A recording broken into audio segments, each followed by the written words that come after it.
Assalamu alaikum and welcome back to Dogma Disrupted. Today we're here to talk about environmental destruction. The world's very, very quickly becoming an uninhabitable place. This is an existential threat for Muslims that unfortunately Muslims are not taking the lead on remedying this issue. And to talk about this very important discussion, we have our esteemed guest Rhamis Kent. Now, Rhamis Kent is somebody who has a lot of hats. So I running down his CV is going to be rather burdensome. I'll suffice it to say that he's the co-founder of the IGE Pearl, the Islamic Gift Economy program for ethical, appropriate, and regenerative livelihoods, which sums up, I think, the general thrust of his work: permaculture, sustainable living, and recapturing all that we lost when we moved away from those models. Sidi Rhamis, welcome to the program. Thank you for having me, Sidi. It's good to see you, and it's good to be on with you. Now, we're basing this conversation off of a very important paper that you wrote for Yaqeen Institute entitled Saving Truth and Beauty, the Destruction of Nature and the Islamic Solution. For people who, unfortunately, the default situation is that the environment is not something that people think about until it's gone. If human health is any indicator, we don't think about the days that we're well until we're sick. We don't think about sort of, our muscles until we injure them. The environment is even more so that we don't think about it. It's there surrounding us, nurturing us, doing these things for us until we're on the brink of losing it. So if we're to have an honest look in the mirror right now, where do we stand? How do we grade our society when it comes to how we're treating the environment? Well, first of all, Bismillah ar-Rahman ar-Rahim, alhamdulillah rabbil alamin, wa sallallahu ala sayyidina Muhammad wa ala alihi wa sahbihi wa sallam taslima. We're not doing too well. Immediately what came to mind, if I can use an older popular culture reference, the Joni Mitchell song, Big Yellow Taxi. Don't it always seem to go that you don't know what you got till it's gone? Pave paradise, put up a parking lot. And our crisis is in many ways reflective of what I often like to frame as a problem of, well, for one, is a problem in sort of a worldview that we've subscribed to, kind of collectively subscribe to, specifically in reference to the type of economies that we have relied upon in order to provide our needs and our wants. And also, there's this view that somehow we are separate, again, from this habitat that we've been placed in the midst of. And in viewing ourselves as being separate, and also in seeing the world as only being comprised of material that is there for us to manipulate, as opposed to it being, I think, in terms of our understanding of religion, that the world is in many ways a theophany, right? It is an expression of sort of divine attributes, if you will. If you live in a world where you believe it is an expression of the divine, then you're going to be in it in a very different way, as opposed to if you just think this is some kind of big cosmic accident, and then you are sort of left, to do things on the basis of whatever it is you feel you are capable of doing. I think you're going to arrive at a very different place depending on which idea you feel as though is legitimate, right? And that is again available to you in terms of what your capacities, what your technical capabilities are. But I think this is a problem that I think in particular, and this is one of the things I address in the paper, I think this is something that has been a problem specifically probably since the Enlightenment, especially. But kind of human history has been characterized by these chronic collapses of the environment that are based on our attempts to try to create a life for ourselves, right? So, we're talking about the development of communities, societies, civilizations, and we're trying to secure the products and services that make those lives possible, especially with regard to living in dense population centers, right? That puts a certain amount of pressure, again, on the physical environments that we occupy. Yeah, I think that's profound and something that is, I think, refreshing for a lot of people to hear. So you're saying that, if we're trying to diagnose this problem, it's not as simple as, well, we need to reduce, reuse, recycle, and we need to buy less and, have our little smaller plastic caps on our plastic water bottle. You're saying that rather than that, and we'll go through sort of the logic in a second, but you're saying that this really comes down to your beliefs that, this is a whole downstream thing. It's like if you're aiming a gun or you're aiming a bow and arrow, how you face is going to completely determine the trajectory of where you're going to end up.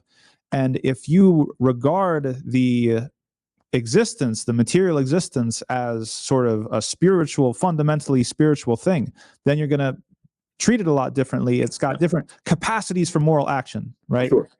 Then if you're just a materialist, you think this is just about cells. It's also about random. It's just about, quote unquote brute matter. Right. There's a couple things I think we should go into further. So you talked about the Enlightenment. So I think we need to make it very, very clear to people what exactly were the shifts in worldview that led us down this path. And an issue that I find myself having to address to other people is, can secular environmentalism work? Does environmentalism have to be grounded in a metaphysics that has to do with Allah and the things that we believe in?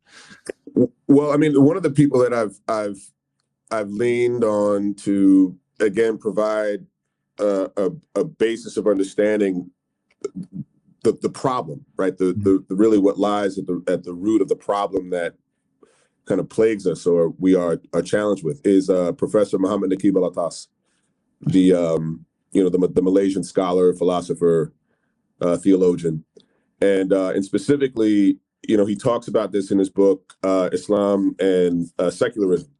And for those who are not familiar with it, this is the book here, Islam and Secularism.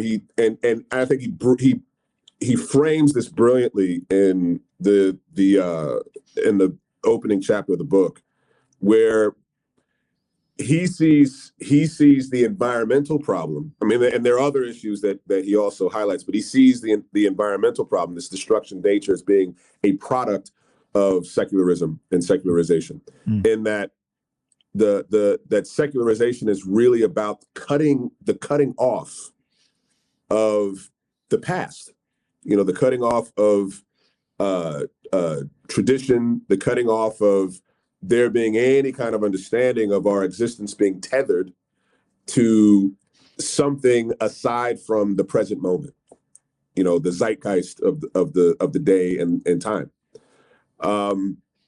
So that means most notably the cutting off of worldviews that come from some understanding of the human being outside of, again, simply being material. And so, again, if there is no belief, right, in anything aside from what one can see at the moment, right, then you're sort of left to believe that, well, I suppose we just need to figure it out the best way we can, and you're sort of left to your own devices. And he actually talks about this, brilliantly at the beginning of the book. And I mean, if we had more time, I'd love to sort of read through, this first portion of the chapter. But he has this really powerful explanation of how secularization has basically caused us to desacralize nature, right? And also, you have this deconsecration of values, right? And also, he even talks about how politics have also been affected by this. But I think if you look at all of these issues as being connected, as not being, again, these isolated, siloed phenomena. The way I often like to talk about this, especially, we talk about this in the IGE Pearl class, myself and Dr. Adi Setia, really you're looking at a problem of, again, management. And what I mean by management is if you think of what ethics are, right? You begin with ethics. What's ethics? Ethics, or ethos, right, is about sort of a code of morals, or a manner in which you are managing the self, right? So that you can be in the world in a certain way, right? Especially in a way that doesn't harm others. You go from this management of the self to then sort of the management of, again, this habitat, or this place that you've been put in the midst of, right? And what is that? That's economics. That's economy, right? Literally, etymologically, the word means management of the household.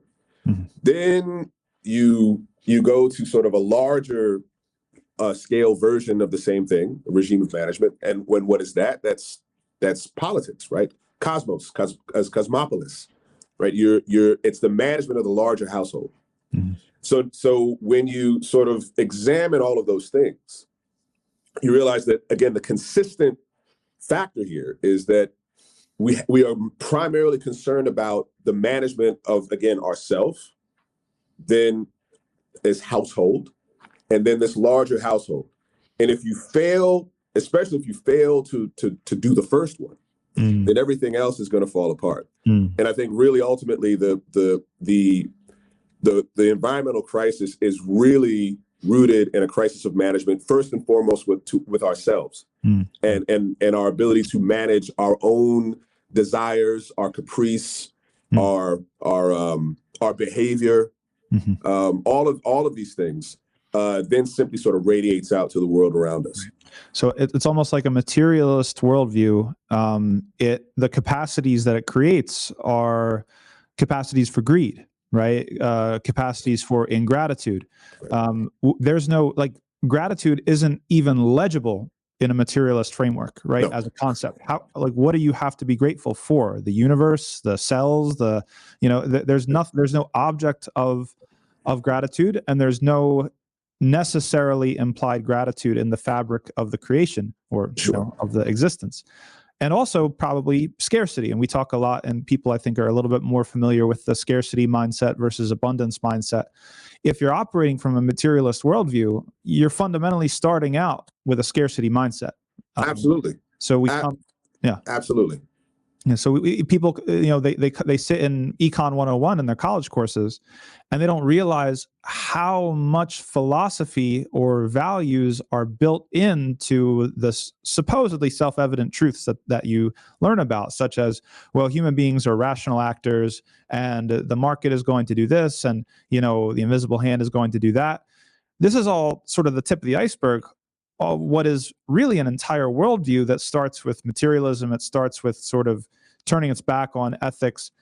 And what do you think you're going to get as a result? I think that's what I hear you saying. It's like, if we're all letting ourselves go, like, I like to give people the analogies that have to do with, like, exercise in the gym, right? If you take 20 of us and we let ourselves go, we're just eating potato chips and watching Netflix and whatever, then you sign us up to play a basketball game, we're going to get our butts kicked, right? We're going to do really, really bad. Sure. But if you have everybody they understand the duty, they understand their purpose, and they're working towards something, it creates a special type of capacity. Even the goals that we set for ourselves is sometimes, like, if you think about econ, what's the goal of a materialist culture? They measure it. What do they measure success by? Right, you measure success by GDP, by something like this. GDP's through the roof, and everybody's miserable. So what does that tell us? What does that tell us about the human being, and how really we've got a fundamental problem when it comes to how we even think about living in the world? That's very profound. Sure. I mean, if I could say something about that, I mean, I think and it's funny because this is something I address directly in the paper, is the fact that the health of a nation is measured by, again, gross domestic product, gross national product, which is, I mean, it is mostly driven by consumer activity, right? So one of the things that I remember years ago when this thought occurred to me was that, well, that means that if I produce the things that I consume, right? If I'm actually responsible for my life, right, then I technically am not contributing anything useful or beneficial to the national economy. Yeah. Which is bizarre. Yeah. If I become responsible for my life, or the community that I live within becomes responsible for their lives by actually providing themselves with the goods and the services that they need in order to live a life, we don't contribute anything beneficial to the nation. Yeah. So I think, to go back to your point about, there's a certain set of assumptions that accompanies, specifically that accompanies certain conceptions of economics. And even the way that economics is defined, right? It's the consumption and production of goods and services produced from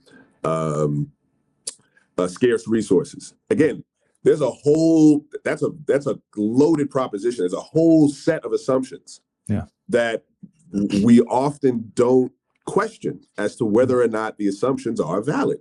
And in many instances, if you really break it down, I mean, this economics sounds something akin to religion, right? Because there's an entire worldview that you have to subscribe to in order to believe in that way of rendering the world. Yeah. And I think, unfortunately, we're not necessarily trained to examine these things, beyond sort of the surface kind of declarations or definitions that are provided to us, right. And then question it to the degree to which we're able to sort of stress test whether or not these definitions are in fact legitimate. Yeah. Rather, we're trained to operate within them and then considered successful if we're able to make a certain wage off of them. That's kind of what success is. Right. If we're able to sort of, we can succeed within the confines, within the parameters of the definitions that are provided to us, regardless of what kind of detrimental impacts that success actually produces. So this gets into the whole topic of, externalities. Right. Right. So your success is often a matter of privatizing the benefits or the profits that are produced from operating within the system, and then externalizing the negative impacts to everybody else. Yeah, let's go into that in a second. But I want to backtrack just a second to one thing you said. I'm really glad that you brought up secularism, because as Muslims, we are in the crosshairs of secularism. Absolutely. What do you think it means that the Muslims are not at the forefront of these issues? Because if you look at the Muslims, especially Muslims in North America, let's just say, we're indistinguishable from the rest of society when it comes to buying plastic forks and spoons for our masjid events, and the way that we just complete asphalt parking lots, and right. What does it say about us and what secularism has done to us that we are not at the forefront of remedying this issue? And I think we actually spoke about, we touched on this during our conversation, and I think in when I saw you in Pennsylvania at Al-Maqasid. Again, another point that I just remember when this realization hit me, that there is nothing that meaningfully separates the Muslims from anybody else in terms of how we function. Well, certainly within this society, in that we participate in all of the same, type of all the same consumer behaviors as everybody else. Believer or non-believer alike, right? So, the only thing that we can say as a quote unquote religious community is that, fine, we pray differently than everybody else. So kind of our rituals are different, but what impact do our rituals have in terms of how we are in the world? And in that sense, we are indistinguishable. We are indistinguishable. We shop, like you said, we shop at the same stores, we use the same products. We are, we engage in the same consumer behaviors. There's nothing that actually distinguishes us.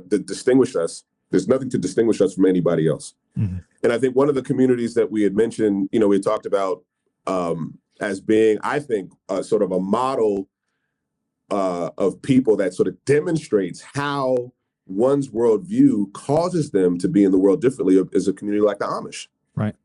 And I think a community like the Amish demonstrates that people can still maintain the integrity of their religious identity, right? And be consistent, right, with the principles that supposedly define them as a community. Yes. In terms of their religious outlook. Yes. And I think that this prioritization of number one, I think being able to operate independently of the society, especially if that society functions in a manner that is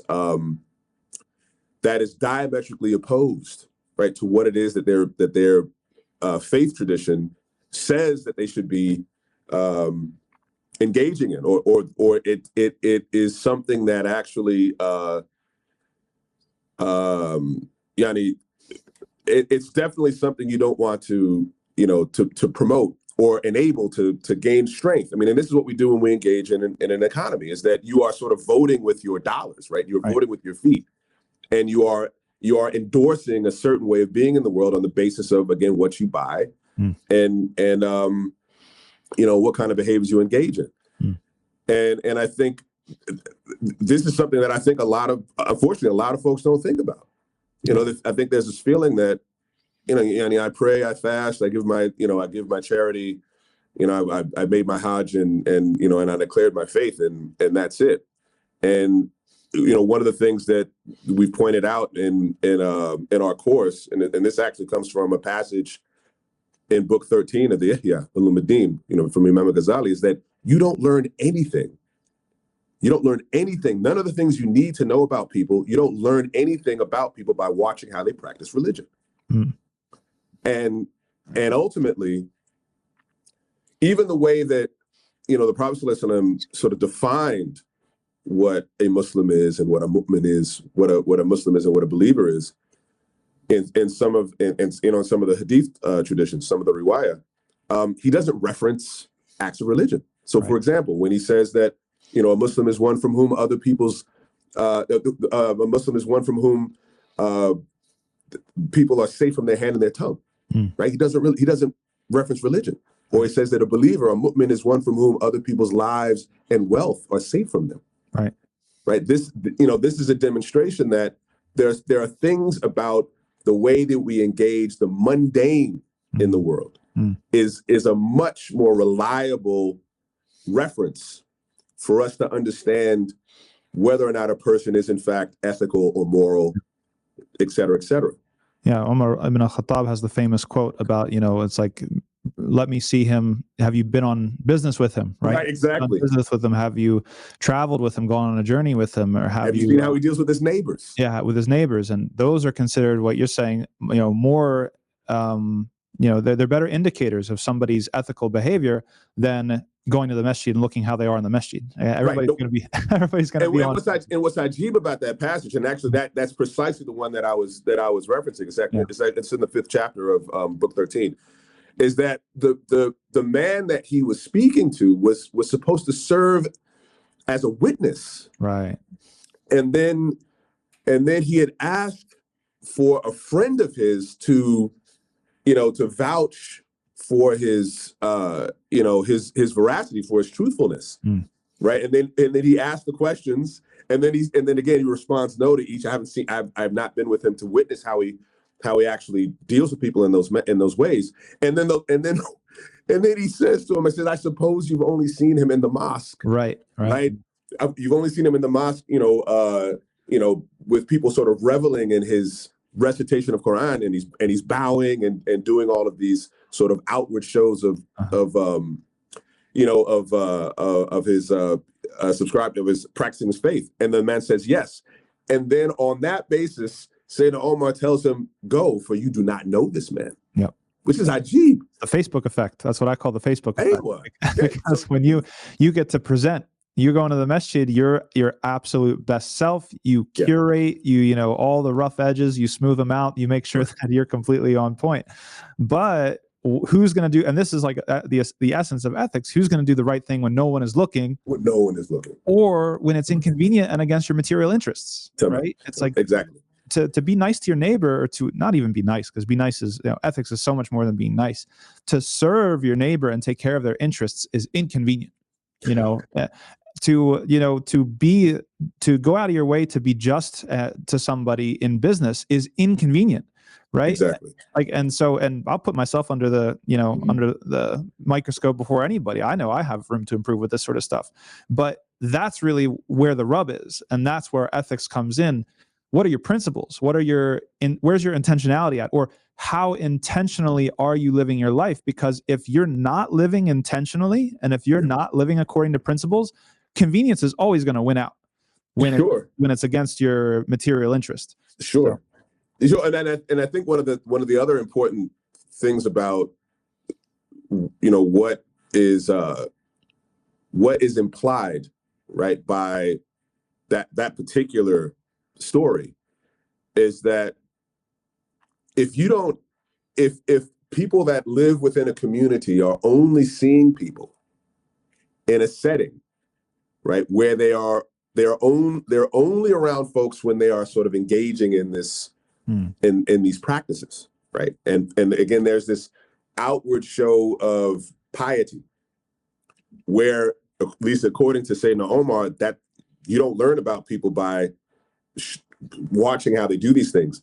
Then to what degree do we actually have communities? Right. Wow. If you are not dealing with people outside of these outside of this setting, where again the only time you come together is when you are again observing certain ritual religious practices. And if we aren't dealing with people again and doing the mundane, and we're not either willing or able to deal with people and work with people in doing the mundane, then I would venture to say that we don't really have communities. Right. Yeah. If you were to do a survey, for example, this could be an interesting thought experiment or an exercise for a community to go through. How many people have you been inside their home? Right. Like, do you know their address? Right. Yeah. And unfortunately, I've been, a part of, a handful of communities. And for most, I'm willing to say for most Muslim communities, it'd be very few. It'd be very, very seldom do the relationships spill over into the everyday outside the masjid, right? Sure. And that's a damning question, to be honest, on us. Like, what kind of community do we have? Yeah. And I think one of the things I really appreciated about, again, our conversation back in June was, when you had actually brought up as an example the Amish. And one of the things you had said was, you had asked the question, why don't they, why do they have this prohibition against using, motor vehicles? Yeah, right. And actually, I want you to repeat the example that you gave about the sugar. Yes, exactly. No, I mean, like this is amazing. I find the Amish fascinating. And unfortunately, some people are allergic to this example because they immediately go to, oh, you want us to live back like with camels, and like, that's not what I'm saying, even though I think that'd be cool personally. But that's not what I'm saying. What I'm saying, again, it comes back to intentionality and principles. Exactly. Because why most people don't know why the Amish refuse to use cars. Yeah. Right. Nobody usually asks that question. They don't even think about it. Yeah. The reason is because they said, if we use cars, if I run out of sugar, I'm not going to go to my neighbor to ask to borrow some. I'm going to go to the store and buy it. Commodity, alienation, lack of community. And now the whole community is suffering because I don't have that reciprocity, that relationship of mutual aid, of trust, of accountability, right? If I borrow sugar from my neighbor, I'm going to have to see him again when I give it back. I'm going to have to accept when they have to borrow from me. Like the relationship is so much thicker than that, right? When you're in this sort of relationship. And so, they said, no, we're not going to, again, convenience. We're choosing against convenience, and we're going to choose for the relationship in the community. And I think that that's amazing. If we were to give like an audit for the Muslim community, we don't have to come to the same conclusions, obviously, as the Amish do. Sure. But just the fact that that's the level of their thought, that they're thinking about what are our principles, how are we going to be intentional about what we choose, and which technologies, opportunities, habits of consumption, et cetera, which ones are harmonious with our principles and which ones contradict our principles. And the ones that contradict, we're going to leave them. We don't care. Even if everybody laughs at us, everybody thinks we're freaks, like, we don't care. And the ones that are with us, we'll take them, we'll use them. Well, I think that's what we need in the Muslim community. No, and actually, to your point, Tom, there's a, if you think about the way that even, the Prophet ﷺ qualified faith, right? None of you truly believes unless you wish, you love for others what you love for yourself. And even in the identification of who, the sort of these others are, these brothers and sisters are. I mean, it was not confined to one's co-religionist, but I think to the point to which this does apply to those who subscribe to the same faith as we do. And I think there's even that much more of an onus on us to extend ourselves to those who believe the same as we do, such that we want to create as much good as possible. We want to strengthen the bonds with those people as much as possible. I mean, one of the things that, again, the other references I made in the paper was actually to Ibn Khaldun. He talked about who made reference to one of the things that actually causes a civilization to collapse, right? To dissolve. And he said, he made reference to people falling prey to the pleasures of civilization, right? To luxury, to convenience, right? And if you think about one of the impacts or sort of products of increasing levels of convenience is that you need people less and less. So if you think of, for example, sort of in the extreme case, if you go to Japan and they have this phenomenon known as the hikikomori, right? These are people that have not left their rooms or their apartments, in some cases for years, because they've, for various reasons, decided to sort of drop out of society. But because they have the conveniences of modern living, they don't need to leave the house. Right? Because if they want something to eat, DoorDash, or Uber Eats or whatever. If they want to work, they can work from, the comfort of their home. They can sort of, stay in their pajamas and do their work on their laptop without having to go into the office. Some of them are even hiring, sort of surrogate siblings or parents or significant others. I mean, so the social cohesion that is created by people actually engaging in these activities that actually makes a community possible. So again, if we refer to the Amish again, these are people that farm together. They build barns and houses together. They maintain their animals. They're doing all of the things that the community needs in order to actually exist and function. And really, this is the story of civilization. Is that it's this ability for people to come together cooperatively, and they're all doing their part to actually create this edifice that results in one's ability to live a life, and most importantly, to live a life that they're not dependent on anyone, say, outside of that community, in order to have the things that they need. This is really what ultimately needs to be built if we are to have any kind of communal or social integrity that enables us to be able to address these challenges, face these challenges that are increasingly facing us. No, I mean, that brings us back to the idea of externalities, right? Because this comes at a cost, right? To live and subhanAllah, the example of Japan, almost like the full logical conclusion of the individualistic society, with the phenomenon that you're referring to, right? It seems to me that there's three sort of categories of externalities, right? So one is that the complete destruction of community and civilization. Sure. The second is the de-skilling and the alienation of the individual. Absolutely. right? Absolutely. No. Thank you for mentioning that, because that's another very important point. So no, please go ahead. Well, yeah, I mean, I love to hear your comments, but just to think about that hyper urban, hyper sort of individualistic person, Sure. pressing buttons, Sure. you can't do anything, right? Right. Like really, like you can't build a house, you can't build a boat, you can't birth an animal, let alone a child, right? A human child, Right. right? Like all Right. of the different, for every technology, and this goes back to the Greeks, like for every technology that is introduced, a skill is lost. Now, again, that doesn't mean that we're against technology, but you have to be intentional and principled in which technologies you're going to utilize, have that cost benefit analysis, Sure. and which ones it's like the cost of losing this skill is actually a liability. If we lose the ability to grow food, the Muslim community in America does not grow its own food, right? Then we're vulnerable as a community. Someone can control us. If someone wants to turn off, the spigot and mess with us in a certain way, that's a vulnerability that we have. Exactly. So both communally and individually, there's a huge de-skilling of the population where we just don't know how to do things anymore.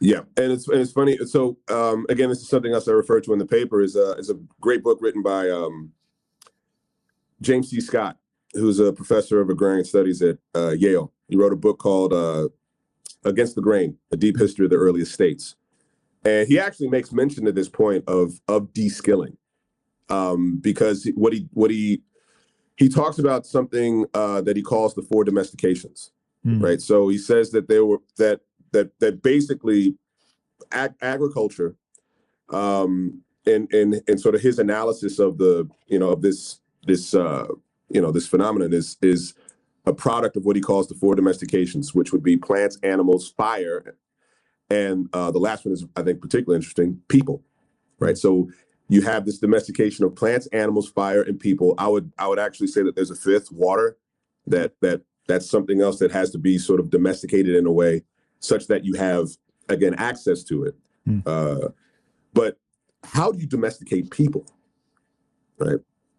And one of the ways that he talks about the manner in which people are domesticated is through the process of de-skilling, to where they become less independent, right? And as they become more and more dependent, right, less independent, they become more sort of ripe or ready for capture, right? And so this is something that certainly could be said for this transformation of people from functioning primarily as producers, and they increasingly become more and more defined as consumers, right? So if people are only valued in what they consume, more so than what they produce, and this is precise. This goes back to the point made about again measuring the health of a nation by their GDP, right? And if GDP is mostly driven by consumer activity, then, and you need people less and less to produce things, right? Why? Because so much of production is more and more provided to us through automation, again through outsourcing to fewer and fewer people, right? So you need people less and less in that regard, and you need them to still function in some way, shape, or form as customers for the things that you're producing. Then yes, this is where de-skilling becomes a really a critical part of the conversation. Now, the what I mentioned about capture, and this actually speaks to our eschatology. If you think about a figure like the Dajjal, right, yeah, and Allah protect us from his machinations. I mean, one of the things that people are asked, and folks need to be reminded of this. One of the things people are asked when he emerges is they ask, "Why do you follow him?" Right, and the answer is quite frightening, and it speaks directly to what we're saying.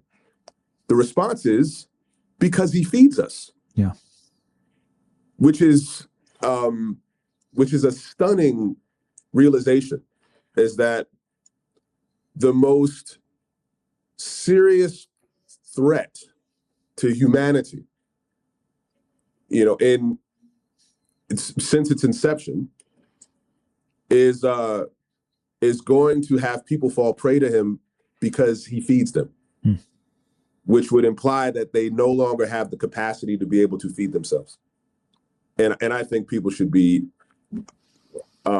extremely frightened by that. Yeah. No, that's terrifying. And subhanAllah. So, that's, I like this conversation because we're talking about externalities and the human cost, and we haven't even talked about pollution. Right? What I mean? It's like we're talking like just I love it, but it has to be done to show people how expensive this thing is, in the broadest sense of the term. Sure. Community's gone. Individual sort of being able to sustain yourself is gone. Like the human life is miserable. That's not even getting at the destruction to the world of making it uninhabitable, the pollution, what's in our water, the hormones and the medicinals, the pharmaceuticals that are in everything that we do and everything that we touch. The list goes on and on and on, right? So I think that if we're doing a Scared Straight episode, this is the Scared Straight sort of component of this conversation, is that we got to wake up. Like if whatever is the button to push, if it's the Dajjal, if it's the end of the world, or etc. Though and I mentioned this in the beginning, but I critique secular environmentalism, right? As not, I don't think that it's ever going to be able to do it, because I try to make things as brief and provocative as possible in some of the things I put on social media, but some people might not understand it. So someone asked me one time about global warming, and I said provocatively, global warming is irrelevant, right? Yeah. Not because it's not happening, right? But if we're making the debate about, if the argument is the globe is warming, therefore we need to do something about it, then that invites somebody else to say, no, it's not warming, or it's warming, but it's part of a larger cycle. It's going to cool down again. Right. Or it's warming, but we're not responsible for it. It's something else that's going on. Yeah. You can't win that argument. Rather, I think the way of Islam, in my perspective, is what's the right thing to do. Whether the earth is warming or cooling or whatever, what's the right thing to do in the most, like, the thickest sense of what it means to do the right thing. Yeah. And then we'll be fine with the consequences, Yeah, I mean, I think what's interesting about that is, I think this speaks to a larger question of, why are we here? Yeah. Why do we exist? And, this gets into, what I've often, and this actually, I got a credit sheet comes in with this, sort of the 5 big questions. There's the cosmological question, the epistemological question, the ontological question, the soteriological question, and the eschatological question needing to be answered. You could probably throw in the teleological question, axiological question. Who are we? What are we? Where do we come from? What is all of this?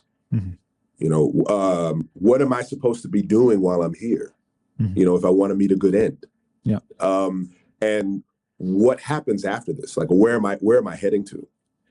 And I think there comes a point when I think you become aware that these are things that you need to become, that these are questions needing to be answered, demanding to be answered. And I think when you become serious about your life, you become aware of the fact that these are things you need to be concerned about, then you undertake a search. And I think for many of us, trying to answer these questions eventually led us again to becoming Muslim. It led us to Islam. Yeah. But I mean, but these are things that are also directly, alhamdulillah, thankfully they are actually directly answered, by the tradition. And so, one of the quotes that I actually have in the piece is from Ar-Ragib al-Isfahani, who he says, he mentions that, the human being is here to serve sort of 3 existential roles, right? And the first one he mentions is Imarat al-Ard, right?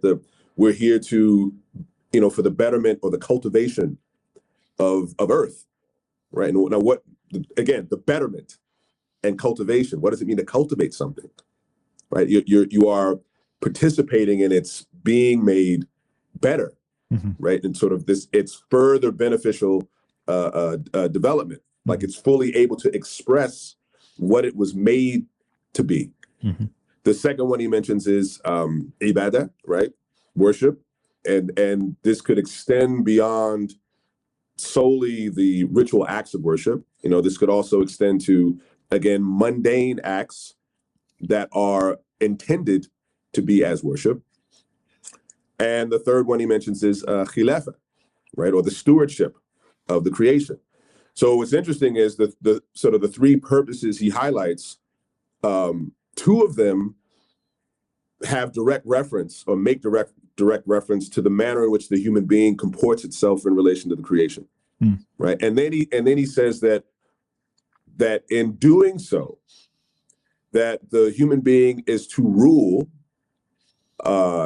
imitating sort of divine attributes, right, in the imitation of Allah.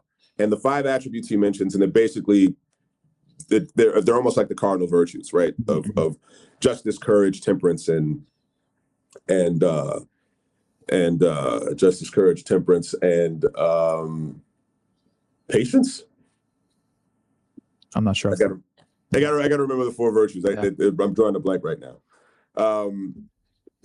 So he mentions the five, right? The five that he highlights in his sort of his version is wisdom. Okay, wisdom. Actually, that was the fourth. Wisdom, justice, beneficence, graciousness.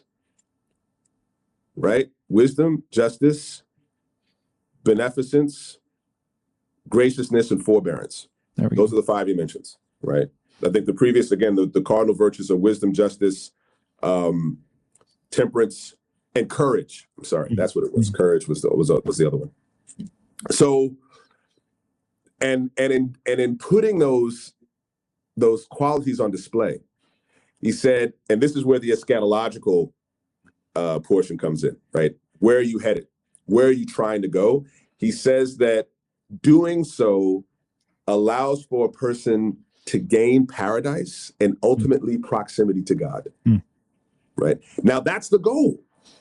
The goal isn't necessarily to save the environment, right? You know, it's not to heal the climate or the earth, right? That's something, Yanni, we should all be sort of automatically, yes, you know, sort of, again, as given what we've been made, we should be drawn to doing that anyway.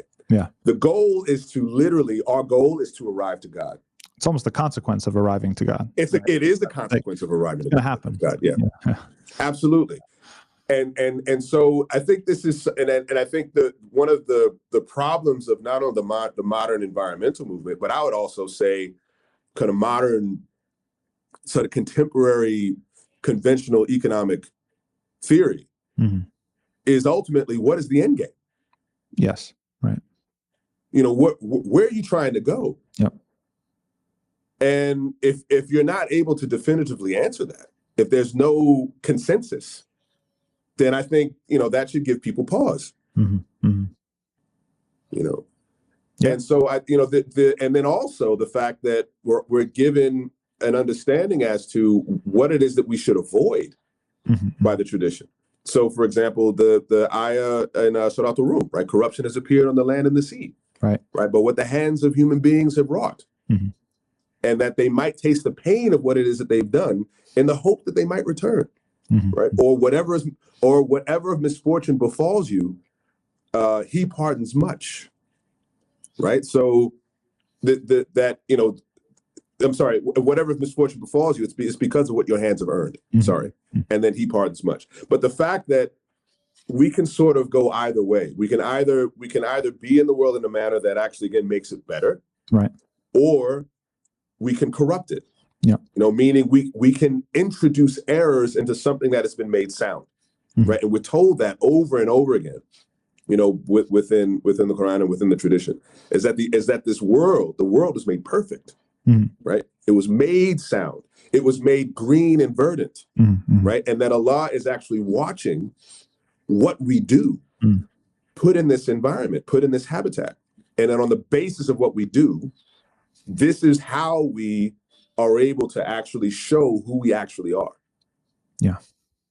So the way forward, I think I'm going to just pull out a couple of things that we've already sort of mentioned. If we're thinking about the way forward, the first is to change our thinking, right? And to understand ourselves properly, the creation properly, our purpose properly, all the things that you just mentioned. It all starts with how you think about the thing. We also talked about sort of the cultivation of virtue. You have to have a virtuous human actor if any of this is going to happen. Absolutely. We are only going to go as far as our sincerity and virtue take us. And it's the absence of intentionality and sincerity and virtue that has landed us in this entire mess. What else needs to be there, or what else can be there when it comes to the way forward? Yeah, I think that also it's not only about kind of how we resolve to change the way we are as individuals. We also need to do the work necessary to actually create communities that are operating that are operating according to these principles, to these ideas. And again, that is done not by only coming together to observe, certain kind of ritual religious observances, or practices. That it really comes down to whether or not we're actually coming together to do like kind of the mundane things. And I think in particular, the reason why something like, agriculture or the cultivation of land is so important is because this provides the basis upon which our lives are made possible as communities. Yeah. Right. We're not outsourcing that to somebody else. Right. That quite literally what Scott, says in his book is that, polities, right, states were made possible through this collective engagement of, again, cultivating a space to provide the things that actually makes their coming together and staying together possible. In addition to, and this is something I neglected to mention earlier, bringing us closer to Allah's signs. One thing that I've tried to get people to shift their perspective on is that if you're just in your air-conditioned house, then you walk down the pavement to your air-conditioned car, and then you go to your air-conditioned office, and that's your life. You live in a city, you can't see the stars at night, these sorts of things. You're cut off from all of the tools that Allah uses to persuade you in the Quran. Tamam, and that's exactly it. Tries to appeal to human beings to strengthen their conviction, to help inspire and motivate their obedience. He always goes through these signs that he has made in the way that I created. Yeah, look at this, and then tell me. So we're cutting off the branch that we're sitting on, right? By alienating ourselves. In addition to the other things about community and society, and another thing that occurs to me, I'm thinking a lot, especially with what's going on now in Philistine, about naming in language, right? And I think that there's another front that we need to fight when it comes to the way that what we call things and the terms that we use. Yeah. Think about the whole concept of throwing it away, right? Like, we live in a very disposable throwaway culture because there's the optics of it, the reality of it is removed from, like, what actually happens to your trash when you get rid of it. Where does it go? What happens? It's completely out of our consciousness.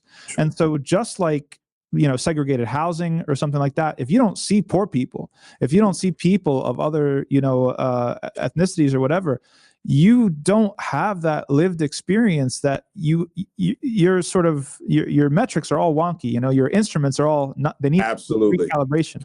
To have a living relationship with, my food comes from here, this plot of earth, and my trash goes here, this plot of earth. I think goes a long way. And not calling it something like throwing away. I don't know. Maybe we need a new language for these sorts of things. But I think it is significant. No, it absolutely is significant. I mean, one of the central themes that I often like to discuss this underneath the umbrella of is there's the ayah from Surah Al-Isra, where Allah says, verily the wasteful, the squanderers, the mubadhirin are the brothers of the shayateen. right? And ever has Shaitan been ungrateful to his Lord. Yes, I know. So look at all of the qualities that are mentioned in that ayah, right? Those who are wasteful, those who squander the blessings that are given to them, they are the brothers, they are the kin, right, of the shayateen. And that this also is a hallmark of one being ungrateful. Right? It is a hallmark sign of ingratitude. Now, if you look at, okay, well, what's the other side of the coin from that, right? Surat Ibrahim, right? If you are grateful, right, right, I will grant more increase, SubhanAllah. Right? But if you are ungrateful, my punishment is severe. SubhanAllah. Now it's spelled out very clearly. Okay, so if ingratitude in the world is to squander or is to waste, then what does gratitude look like? What does that look like as a practical matter? Yeah. Right. And I think, I would suggest that gratitude looks like regeneration, restoration, right? Betterment, right? You're given something and you actually you work in a manner, or you operate in a manner that actually makes that thing better, or it is able to kind of, again, fully sort of express what it has been made, right? And you are an agent in facilitating that. So, and I think this is something that is, again, speaks to the problematic nature of the whole consumerist rendering of the world. Ideas like planned obsolescence. Right. Yeah. You have to get a new phone every obsolescence. year. Yeah. Yep. Right. All of these ideas it grows out of this view that somehow the wasting of things, right, for the sake of being able to bring in the new. Yeah. Right. To constantly recreating. Status symbol. Yeah. To be able to leave food on your plate. To be able to leave food on your plate is a status symbol. Right. which is crazy. Which is crazy. From a working class household where, my father would have whooped me if I left anything on my plate, and working in restaurants. No, exactly. Yeah. Like, how do you leave food on a plate? Thank you for saying that, Tom. Yeah. Yeah. No, it's just it's not even understandable. But no, I mean, but it shows you how far ideology does play into it, because it's all about symbol and meaning. What people think that they're doing when they're leaving food on their plate is they think that they're showing istighna. They think that they're showing that they don't need it and they're above it and they're etc. But this is ingratitude, and this is something that's morally appalling. Absolutely. And I think this, and again, as you said, so much of this is about recalibrating the way that we see ourselves, right? And also our understanding as to what the world is, and what we understand ultimately, sort of the mission that has been assigned to us, right, to carry out. And ultimately the ability for us to be able to fulfill whatever role that we've been given, ultimately that being able to take us to where it is that we say that we want to go, right? But the proof's in the pudding. Yeah.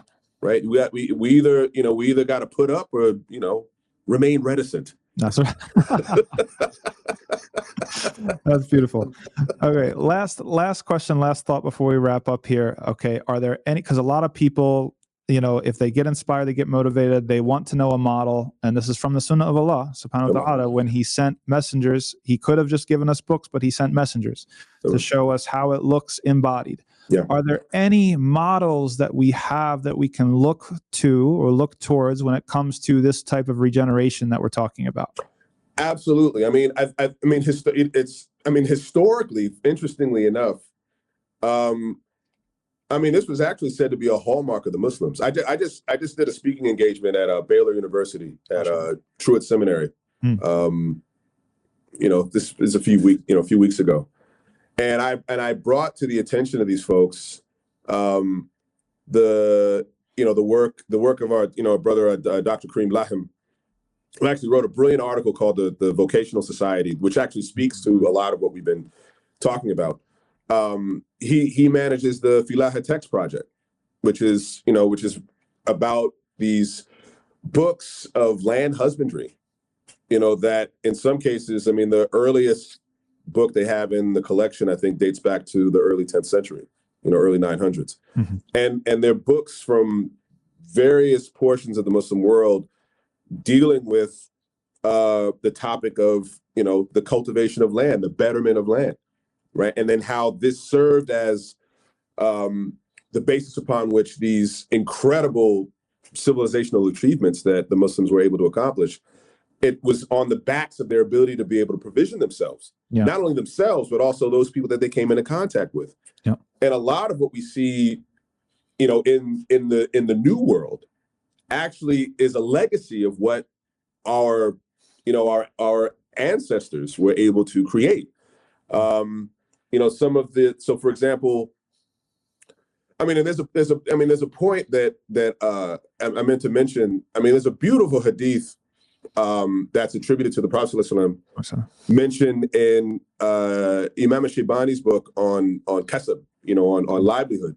Mm-hmm. And it's actually in a section that asks the question, which is superior, or more, commerce or farming? Right.